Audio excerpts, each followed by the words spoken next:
નમસ્કાર, આપ જોઈ રહ્યા છો ગુજરાત ન્યૂઝ અને હું છું આપની સાથે ક્રિવલ હરિયા। સમાચારોમાં વાત કરીએ તો સુરતના ઉધના બીઆરસી કમ્પાઉન્ડ પાસે શ્રમિક લોકોને પોતાના માદરે વતન જવાની વ્યવસ્થા કરવામાં આવી હતી। તો ખૂબ મોટી સંખ્યામાં લોકો પોતાના માદરે વતન જવાના ઉત્સાહમાં લોકો હોશે હોશે લાઈનમાં ઉભા રહ્યા હતા અને પોતાના બસના નંબરની રાહ જોઈ બસમાં ક્યારે બેસાડી રેલવે સ્ટેશન લઈ શ્રમિકો ટ્રેનમાં બેસી પોતાના વતન જવાની લોકોના ચહેરા ઉપર ખુશી જોવા મળી હતી। છેલ્લા કેટલાક સમયથી પરપ્રાંતિયો દ્વારા પોતાના વતન જવાની માંગ ઉઠી રહી હતી, ત્યારે ઉધના બીઆરસી ખાતે વાત કરીએ તો આજે અહીંથી ટ્રેન યુપી જવા માટે રવાના થઈ રહી છે। ત્યારે શ્રમિકો મોટી સંખ્યામાં ઉપસ્થિત રહી પોતાના વતન જવાની તૈયારી દાખવી રહ્યા છે। આપણી સાથે શ્રમિકો છે, એમની સાથે જ વાત કરીએ કે કેવી રીતે એ લોકોની વ્યવસ્થા કરવામાં આવી છે। જી, અત્યારે જે લોકડાઉન ચાલી રહ્યું છે અને લોકડાઉનના કારણે તમે પોતાના વતન જવાની વ્યવસ્થા કરી છે, કેટલાક લોકો અહીંથી જઈ રહ્યા છે અને કેવી રીતે વ્યવસ્થા કરવામાં આવી છે? नमस्कार, राधेश्याम शुक्ला, श्रमिक नेता। लॉकडाउन के बाद में काम धंधा बंद होने के कारण श्रमिक बेकार हो गए थे, उनको खाने पीने की बहुत समस्या हो गई थी और वो गांव जाने के लिए बहुत उतावला कर रहे थे। लेकिन प्रधानमंत्री श्री नरेंद्र भाई मोदी जी के आदेश से ये जो श्रमिक एक्सप्रेस चलाया गया है, आज कितने लोग अपने अपने वतन जो है पहुँच गए हैं। और मैंने 2 ट्रेन से मैंने श्रमिकों को उनके जो है वतन में भेजने के लिए मैंने काम किया हूँ और आगे भी श्रमिक अपने वतन में जाए और मैं प्रयास कर रहा हूँ और श्रमिक अपने वतन में जा कर के वहाँ पर शांतिपूर्वक रहें, मैं उनसे खूब अपील करता हूँ। जी, एक श्रमिक जो है यहाँ से उनके वतन जा रहे हैं, तो ये वतन जा रहे हैं यहाँ से श्रमिकों, तो सूरत के अर्थतंत्र को कितनी तकलीफ पहुँच सकती है? श्रमिकों के जाने के बाद में ये श्रमिक जल्दी अपने वतन से सूरत वापस आने वाले नहीं हैं और कारखाना फैक्ट्री चालू होने के बावजूद भी इन जो श्रमिकों की कमी उद्योगपतियों को जो पड़ेगा और ये श्रमिक न रहने के कारण अर्थतंत्र में बहुत जो नुकसान होगा। सरकार के कार्य में क्या कमी रह गई थी कि श्रमिकों को उनके वतन जाना पड़ रहा है? सरकार ने अपना भरसक प्रयत्न किया। सरकार ने उन लोग को खाने पीने के लिए भरसक जो है प्रयास किया, लेकिन उनके श्रमिकों के जो है परिवार गांव में है, उनके परिवार को भी बहुत जल्दी थी कि हमारे जो है लड़का, हमारा परिवार हमारे वतन में आ जाए। इसमें जो है सरकार की तरफ से भरसक प्रयास किया गया है और श्रमिकों को खाने पीने के लिए भरसक प्रयास किया गया है। ये सरकार ने भरपूर जो प्रयास किया है। जी, लोगों की बात करिए तो लोग उनके गांव, उनके राज्य में लोग सामान को लेके जा रहे हैं, जैसे वो लोग दोबारा यहाँ नहीं आएंगे, उनके बारे में क्या? स्वाभाविक है, श्रमिक बहुत जल्दी सूरत वापस आने वाले नहीं हैं, क्योंकि यहाँ का अर्थतंत्र इतना जो बिगड़ गया है और लॉकडाउन के बाद कारखाना फैक्ट्री जल्दी चालू होने वाला नहीं है, तो ये श्रमिक जल्दी अपने वतन से वापस आने वाले नहीं हैं।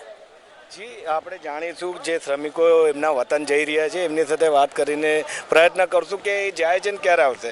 जी, आप कहाँ जा रहे हो? भाई हम यूपी जा रहे हैं। क्यों जाना पड़ रहा है? भाई 2 महीने से कारखाना बंद है, कुछ नहीं मिल रहा है। मानव धर्म वाले हमको सहायता दिए और 2 महीने बैठा कर हमको खिलाए। मानव धर्म वाले हमको खिलाए, तब हमने टिकट पर जा रहे हैं। कितने लोग थे आप? और हम अकेला थे। जी, आपको ये लॉकडाउन के चलते कितनी तकलीफ पड़ी है? कितनी हालांकि हालात नहीं पड़े, मानव धर्म वाले हमको खाना खिलाए। जी, आज आप जा रहे हैं आपके वतन, आपको कितनी खुशी है? हमको आज बहुत खुशी है। आप अभी जा रहे हो, आप सूरत में वापस आओगे? जब सुविधा मिलेगा तो आएंगे, नहीं सुविधा मिलेगा क्या आएंगे हम।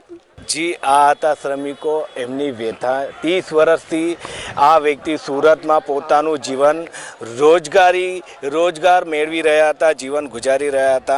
અત્યારે કોરોના વાયરસના કહેરના કારણે લોકો પોતાના ઘરથી પલાયન કરી પોતાના ગામ વતન જઈ રહ્યા છે।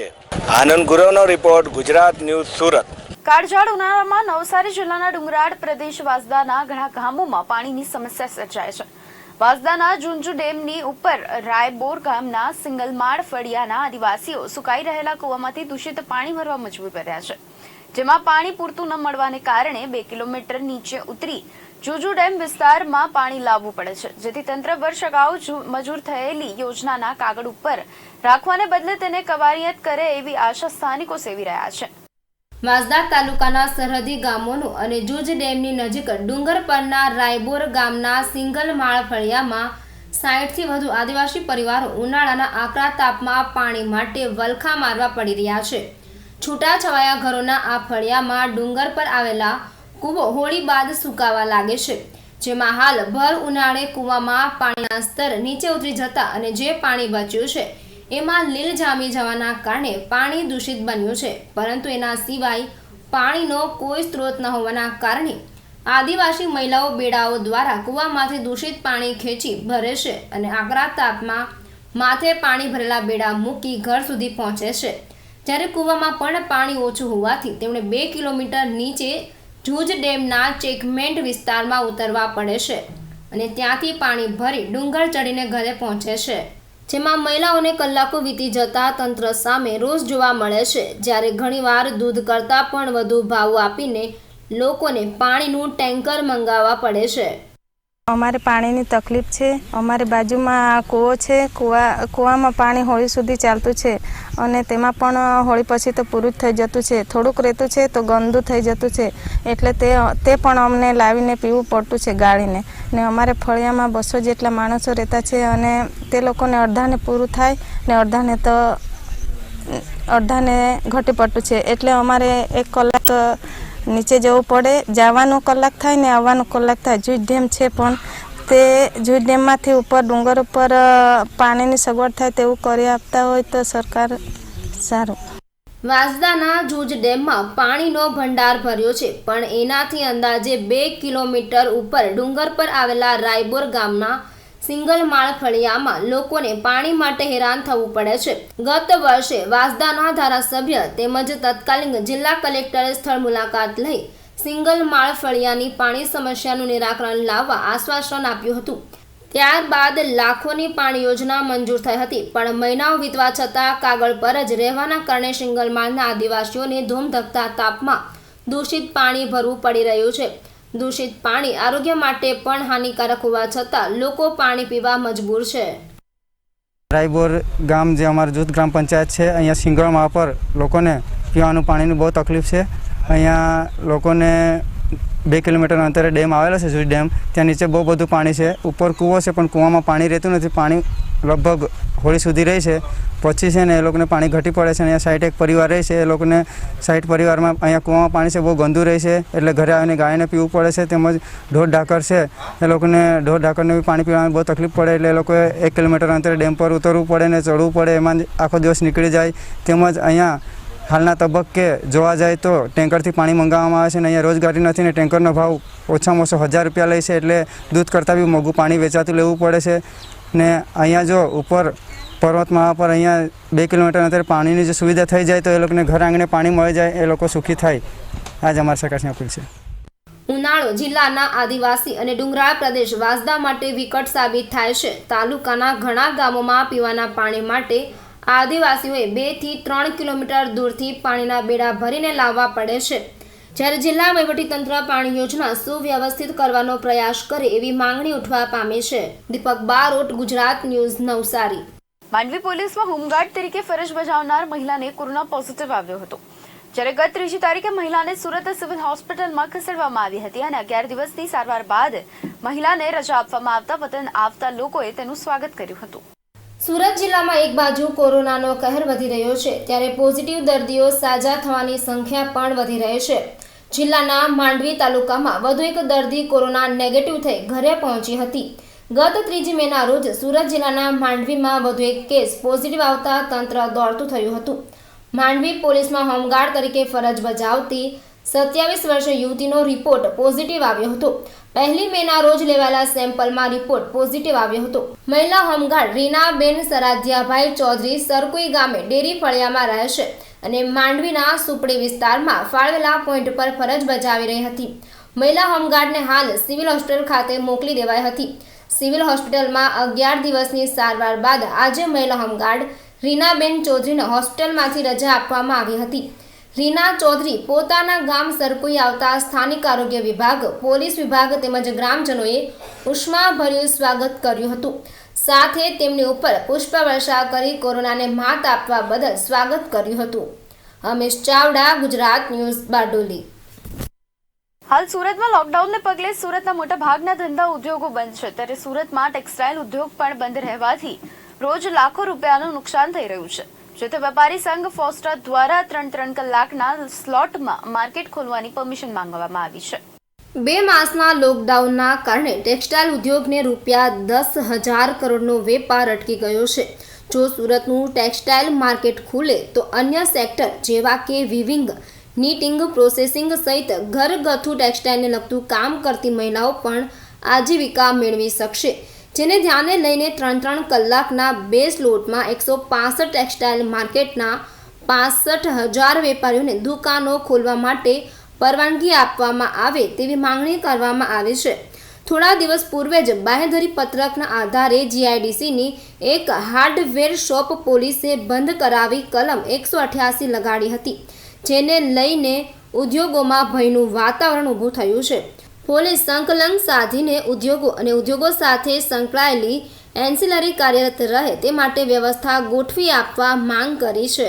हम सभी व्यापारी प्रशासन से प्रार्थना करते हैं कि व्यापार उद्योग धंधों को भी अंशतः पार्शियली शुरू करना चाहिए. सूरत के टेक्सटाइल मार्केट चालू होंगे तो ही सूरत में यार्न का व्यापार हो सकेगा, टेक्सटाइजिंग चालू हो सकेगी, डाइंग और प्रिंटिंग हाउस चालू हो सकेंगे, विविंग उद्योग चालू हो सकेगा. ये तो प्रत्यक्ष उद्योग है और भी इतनी इंडस्ट्री है जो सूरत के टेक्सटाइल मार्केटों पर डिपेंड करती है. सूरत का टेक्सटाइल मार्केट विस्तार, सूरत के टेक्सटाइल मार्केट के ट्रेडर्स पूरे भारत के टेक्सटाइल मार्केटों का नेतृत्व करते हैं. इसलिए पूरे भारत में जो 300-350 जिले अभी शुरू भी हो चुके हैं उनमें भी कपड़े की आपूर्ति करनी है. कारण कि अभी लगन सराय है, त्योहारों का सीज़न है, तो हमारी सरकार से आग्रह है कि व्यापारियों को zone wise, cluster wise, odd even तरीके जो उचित लगे उस तरीके से मार्केटों को शुरू करने की परमिशन देनी चाहिए, जिससे व्यापार उद्योग चलेगा तो मज़दूर भी काम में लगेंगे, मज़दूर काम में लगेंगे तो उनकी रोजी रोटी, बेरोजगारी की समस्या दूर हो सकेगी. કેમેરામેન રાહુલ આહિર સાથે મેહાલી પટેલ, ગુજરાત ન્યૂઝ, સુરત. સુરતમાં અનેક લોકો કોરોનાના લોકડાઉન વચ્ચે માનવતા અને કોમી એકતાનો સંદેશો આપી રહ્યા છે. ત્યારે ગોડાદરા વિસ્તારમાં આવેલ એક મંદિરના સેવકનું કુદરતી મોત બાદ તેની અંતિમ યાત્રા સાથે અંતિમ વિધિ એક મુસલમાન યુવાને કરી હતી અને માનવતા મહેકાવી હતી. કોરોના મહામારી વચ્ચે હવે નાત જાતના ભેદભાવથી ઉપર આજે સમગ્ર ભારતમાં એકતાના દર્શન થઈ રહ્યા છે. ત્યારે સુરતમાં છેલ્લા 35 વર્ષથી આવી જ એકતા સાથે એકતા ટ્રસ્ટ ચલાવતા એક એવા જાબાઝ અબ્દુલ મલબારી કે જેમને આજે ફરી માનવતા મહેકાવી છે, એક કોમી એકતાની મિસાલ પૂરી પાડી હતી. જ્યાં સમગ્ર વિશ્વ કોરોના મહામારી સામે લડી રહ્યું છે, ત્યારે આવા લોકડાઉનના સમયમાં અંતિમ વિધિ કરવી પણ મુશ્કેલ છે. ત્યારે અબ્દુલભાઈ મલબારી એ ખરા અર્થમાં માનવતાની મિસાલ પૂરી પાડી પોતે મુસ્લિમ હોવા છતાં એક મંદિરના હિન્દુ સેવકની અંતિમ વિધિ કરી માનવતા મહેકાવી હતી. ત્યારે ગુજરાત ન્યૂઝ પણ અબ્દુલભાઈ મલબારીને સલામ કરી રહ્યું છે. કેમેરામેન તોસીફ શેખ સાથે એઝાઝ શેખ, ગુજરાત ન્યૂઝ, સુરત. હાલ 3જા તબક્કાનું લોકડાઉન ચાલી રહ્યું છે, ત્યારે સેવાકીય સંસ્થા દ્વારા હજુ પણ લોક સેવા યથાવત છે. આવી જ એક સેવા કાર્યકર્તા શૈલેન્દ્ર રાજપૂત અને પરમેશ્વર રાજપૂત એમના ગ્રુપના સભ્યો દ્વારા 8,000થી વધુ લોકોને નાત જાતના ભેદભાવ વગર 1 મહિનો ચાલે તેટલી અનાજ કીટનું વિતરણ અને તેમજ અત્યાર સુધી હજારો લોકોને ફૂડ પેકેટનું વિતરણ કરીને માનવતા મહેકાવી રહ્યા છે.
કોરોના અને લોકડાઉનના આવા કપરા સમયમાં સેવાભાવી લોકો અને એમની ગૌ સેવાભાવી સંસ્થા રાજપૂત ટ્રસ્ટ, મરાઠી ત્રિપાઠી સેવા ટ્રસ્ટ જેવી કે 8-9 સેવાભાવી સંસ્થાઓ ભેગા થઈને પ્રથમ લોકડાઉનના પહેલા દિવસથી લઈ અત્યાર સુધી માત્ર ભોજન સેવા તો આપી જ છે, પરંતુ સાથોસાથ જે લોકો સુધી અન્ય સેવાભાવી સંસ્થાઓ પણ પહોંચી શકતી નથી, ત્યારે આ ગરીબ અને જરૂરિયાતમંદો સુધી શૈલેન્દ્ર રાજપૂત અને પરમેશ્વર રાજપૂત અને તેમની ટીમ પહોંચી સેવા આપી રહ્યા છે ને ખાસ કરીને આ સેવાભાવી લોકો અને સંસ્થા ફોન દ્વારા પણ ગરીબ, જરૂરિયાતમંદ અને પરપ્રાંતિયોની સેવા આપી રહ્યા છે।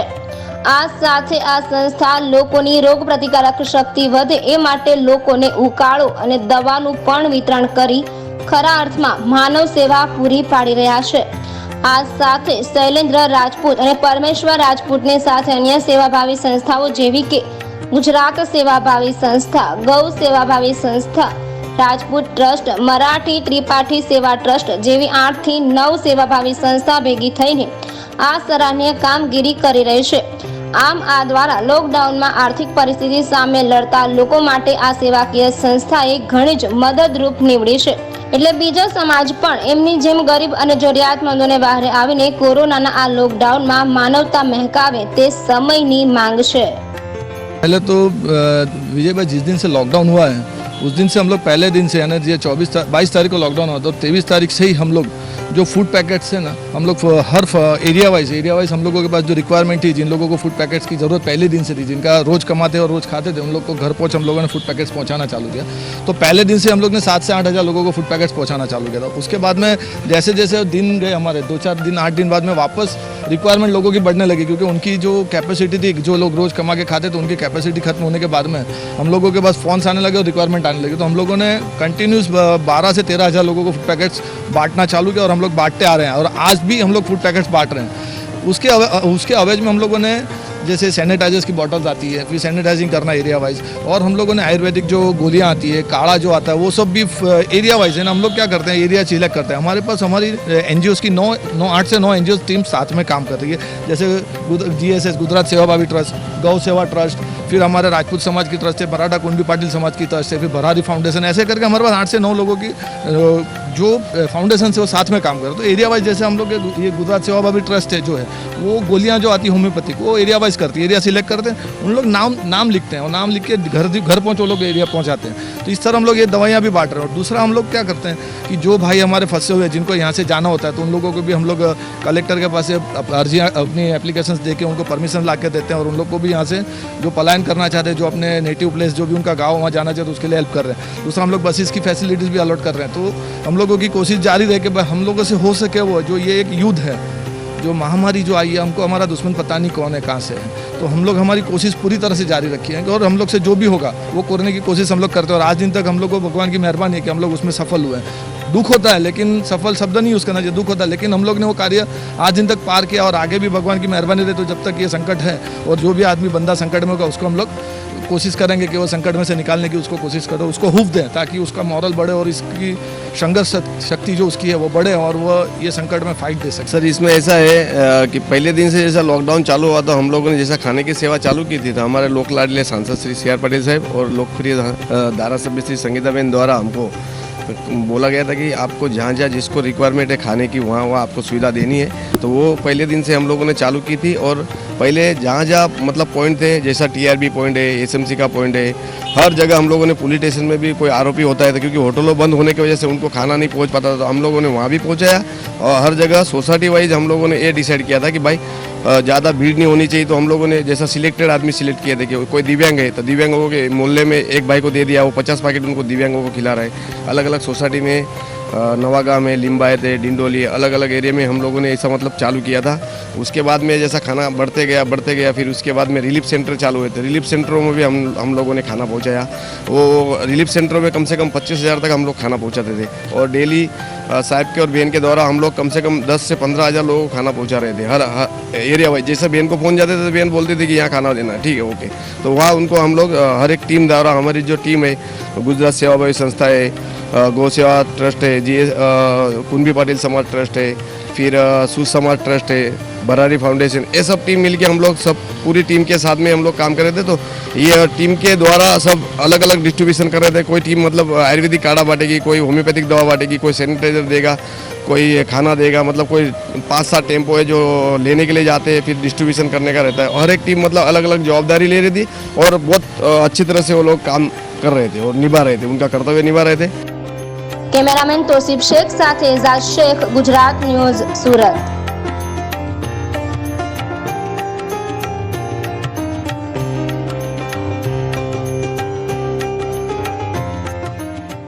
લોકડાઉન વચ્ચે સુરતે વતન પરત થઈ રહેલા પરપ્રાંતિયોની હાલત કફોડી બની છે।